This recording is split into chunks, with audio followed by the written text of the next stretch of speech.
plus rien. C'est vraiment une volonté de la direction de sous-traiter à outrance. Vous savez combien ça revient à Orange, la sous-traitance? 2,5 milliards par an. 2,5 milliards par an. Les camarades, ça correspond à 78 000 emplois en bande D, en 2-3. Vous imaginez 78 000 emplois à Orange?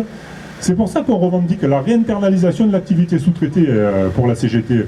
Parce que c'est bon pour tous, c'est bon pour les salariés d'Orange, parce que du coup on aurait des services avec du monde, et c'est bon aussi pour les salariés sous-traitants qui ont des conditions de travail déplorables. Un mouvement national à Orange, il n'y en a jamais eu comme ça. Le dernier c'était à France Télécom, on va se le dire.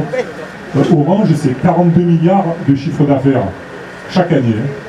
Et c'est 5 milliards de résultats nets presque tous les ans. 5 milliards, c'était en 2020, c'est-à-dire en pleine pendant la pandémie, où Orange a augmenté de 3% son résultat net, quoi.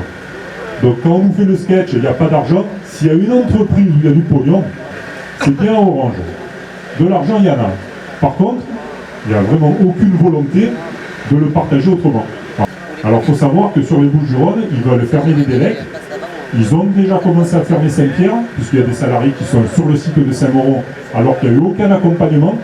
On les a mis d'office pendant la pandémie à Saint-Mauron, alors qu'ils étaient à Saint-Pierre.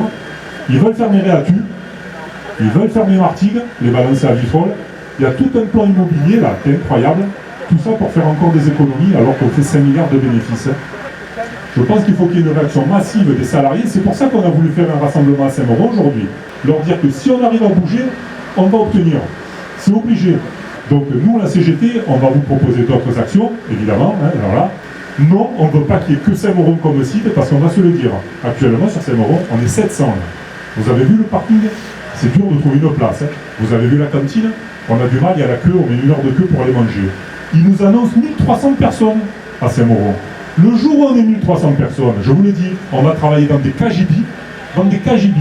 Ça va perdre comme maintenant. Et puis alors pour se garer, ça va être la guerre.